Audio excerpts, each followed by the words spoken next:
ಒಂದ ಮುಟ್ಟಿಗೆ ಏನಾದ್ರೂ ತಾವ ಅಕ್ಕಿ ಹಸ ಮಾಡೋತ್ನ್ಯಾಗ ಬ್ಯಾಳೆ ಹಸ ಮಾಡ್ತಿದ್ದಾಗ ಕರಿಮಣ್ಣುಗಳನ್ನು ತಿತ್ತಿದ್ರಿ ತಾವ. ಬಾಳ ಆದ್ರ 80 ರಿಂದ 90 ಲಕ್ಷ ಜನಸಂಖ್ಯೆ ಉಳ್ಳಂತ ದೇಶ.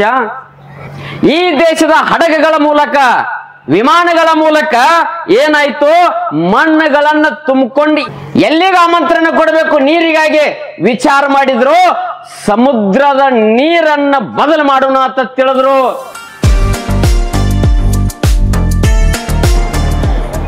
ಬಹಳ ಜನ ಅದ್ಭುತವಾದಂತ ಈ ಕಾರ್ಯಕ್ರಮ ವೈಶಿಷ್ಟ್ಯದ ಏನಂದ್ರ ಗುರುಪಾದ ಅಜ್ಜ ಯಲ್ಲಡಿಗೆ ಅವರ 20ನೇಯ ಪುಣ್ಯಾರಾಧನೆ. ಅವ್ರ ಹೆಸರು ಗುರುಪಾದ, ಇವ್ರ ಹೆಸರು ಗುರುಪಾದ, ನನ್ನ ಹೆಸರು ಗುರುಪ್ರಸಾದ. 3 ಗುರು ಕುಡ್ಯಾವ. ಇನ್ನು ವೇದಿಕೆ ಗುರುನ ಆಕತ್ತೆ ಅಂತ ಅನ್ಸೈತೆ ನನಗ. ಹಾಗೇನಿಲ್ಲ, ಬಹಳ ಅದ್ಭುತವಾದಂತ ಈ ವೇದಿಕೆ. ಇದರಲ್ಲೇ 3 ವಿಷಯಗಳನ್ನ ಕೊಟ್ಟಿದ್ದಾರೆ. ಒಂದು ಸಾವಯವ ಕೃಷಿ, ಎರಡನೇದು ಸಂಸ್ಕಾರ, ಮೂರನೇದು ಗೋವುಗಳ ರಕ್ಷಣೆ. ಒಂದು ಸ್ವಲ್ಪ 3 ವಿಷಯಗಳನ್ನು ನಿಮ್ಮ ಕಣ್ಮುಂದೆ ತರಕ್ ಪ್ರಯತ್ನ ಮಾಡ್ತೀನಿ. ಮೊದಲನೇದಂದ್ರೆ ಸಾವಯವ ಕೃಷಿ.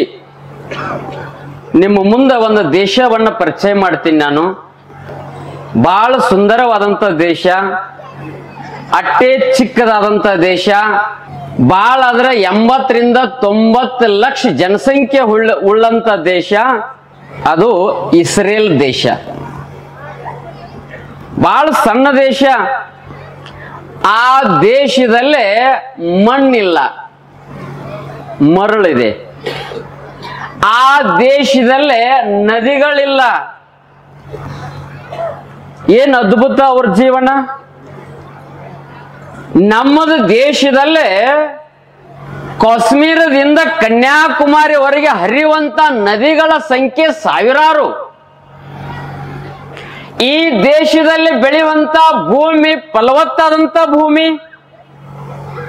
ಇಸ್ರೇಲ್ದವರು ನೆನೆಸಿಕೊಂಡ್ರೆ ಸಾಕು, ಒಂದು ಸಲ ನೀವು ಇಸ್ರೇಲ್ ಹೋಗಿ ಬರ್ಬೇಕು. ಏನ್ ಅದ್ಭುತ ದೇಶ. ಒಂದ ಮುಟ್ಟಿಗೆ ಏನಾದ್ರೂ ತಾವ ಅಕ್ಕಿ ಹಸ ಮಾಡೋತ್ನ್ಯಾಗ ಬ್ಯಾಳೆ ಹಸ ಮಾಡ್ತಿದ್ದಾಗ ಕರಿಮಣ್ಣುಗಳನ್ನು ತಿತ್ತಿದ್ರಿ ತಾವ. ಇಸ್ರೇಲ್ದವ್ರು ಏನ್ ತಿನ್ಬೇಕು? ಉಸುಕ. ದೇಶ ತುಂಬ ಎಲ್ಲ ಉಸುಕ. ಆದರೆ ಆ ಜನರು ವಿಚಾರ ಮಾಡಿದ್ರು, ನಮ್ಮ ದೇಶವನ್ನ ಫಲವತ್ತಾದಂತ ಭೂಮಿಯನ್ನ ತಯಾರು ಮಾಡೋಣ ಅಂತ ತಯಾರಾದ್ರು. ನಮ್ಮ ದೇಶದವರು ಫಲವತ್ತಾದಂತ ಭೂಮಿಯನ್ನ ಹೆಂಗ ಕೆಡಿಸೋಣ ಅಂತ ತಯಾರಾದ್ವಿ. ಇಟ್ಟ ಎಡೆ ವ್ಯತ್ಯಾಸ. ಅವರಲ್ಲಿ ಮಣ್ಣಿದ್ದಿದ್ದಿಲ್ಲ. ಭಾರತ ದೇಶದವರಿಗೆ ಫೋನ್ ಹಚ್ಚಿದ್ರತ್ತ ಪ್ರಧಾನಿ ಅವರಿಗೆ, ನನಗೊಂದ್ ಚೂರು ಮಣ್ಣು ಕೊಡಿ. ಮಣ್ಣು ಕೊಡೋದಂದ್ರ ಎರಡು ಅರ್ಥ ಅದಾವ. ಮತ್ತ ಯಾರನ್ರಿ ಅಂತ ಕೇಳಿರಿ. ದೇಶದ್ರೋಹಿಗಳನ್ನು ಮಣ್ಣು ಕೊಡೋಣ, ಅದನ್ನ ಬೇಡ ನೋಡೋಣ. ದೇಶದಾಗ ಭಾರತದವರಿಗೆ ಪ್ರಧಾನಿಯವರಿಗೆ ಕರೆ ಮಾಡಿರತ್ತ ಇಸ್ರೇಲದ ಪ್ರಧಾನಿ ಅವರು, ನನಗೊಂದು ಚೂರು ನಿಮ್ಮಲ್ಲಿರುವಂತ ಮಣ್ಣು ಕೊಡಿ ಅಂದ್ರತ್. ಈ ದೇಶದ ಹಡಗುಗಳ ಮೂಲಕ ವಿಮಾನಗಳ ಮೂಲಕ ಏನಾಯ್ತು, ಮಣ್ಣುಗಳನ್ನ ತುಂಬಿಕೊಂಡು ಇಸ್ರೇಲ್ಗೆ ಹೋದ್ರತ್. ಏನ್ ಮಾಡೋಣ, ಭೂಮಿಯನ್ನು ಫಲವತ್ತ ಮಾಡೋಣ ಅಂತ ತಿಳ್ಕೊಂಡು ಈ ಭೂಮಿ ಮಣ್ಣಿನ ತಾಕತ್ 260 ರಾಷ್ಟ್ರಗಳಲ್ಲಿ ಯಾವ ರಾಷ್ಟ್ರದ ಮಣ್ಣುಗಳನ್ನು ಕೇಳಿಲ್ಲ. ಭಾರತದ ಮಣ್ಣು ಕೇಳಬೇಕಾಗಿದ್ರೆ ಇದು ಸಾಧು ಸಂತ ಶರಣರ ಅದ್ಭುತವಾದಂತ ಪವಾಡ ಪುರುಷರ ನಾಡಿದು. ಇದು ಫಲವತ್ತಾದ ಭೂಮಿಯದ. ಈ ಮಣ್ಣನ್ನೇ ಆಯ್ಕೆ ಮಾಡಿದ್ರತ್.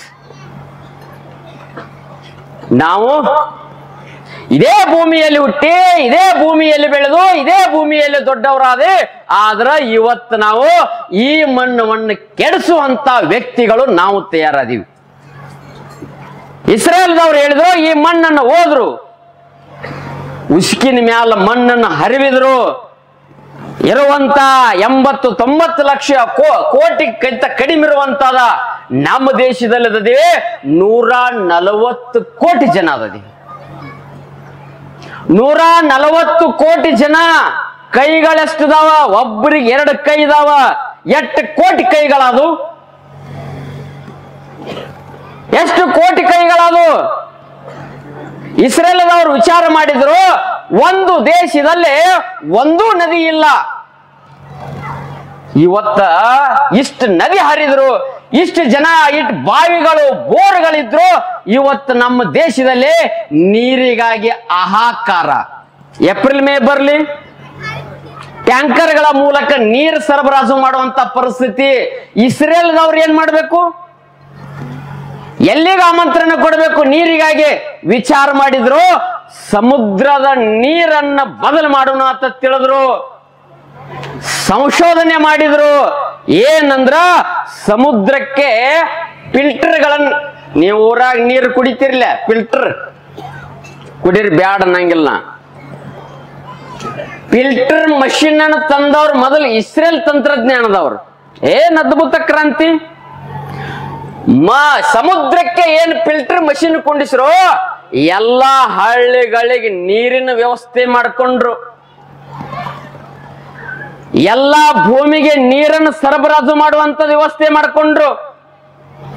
ಈ ರೀತಿ ನೀರನ್ನು, ಸಮುದ್ರದ ಉಪ್ಪು ನೀರನ್ನ ಸಿಹಿ ಮಾಡಾಕ ತಯಾರಾದ್ರು. ನಾವು ಸಿಹಿ ನೀರನ್ನ ಉಪ್ಪು ಮಾಡಾಕ ತಯಾರು ನಾವು ಅದಿ.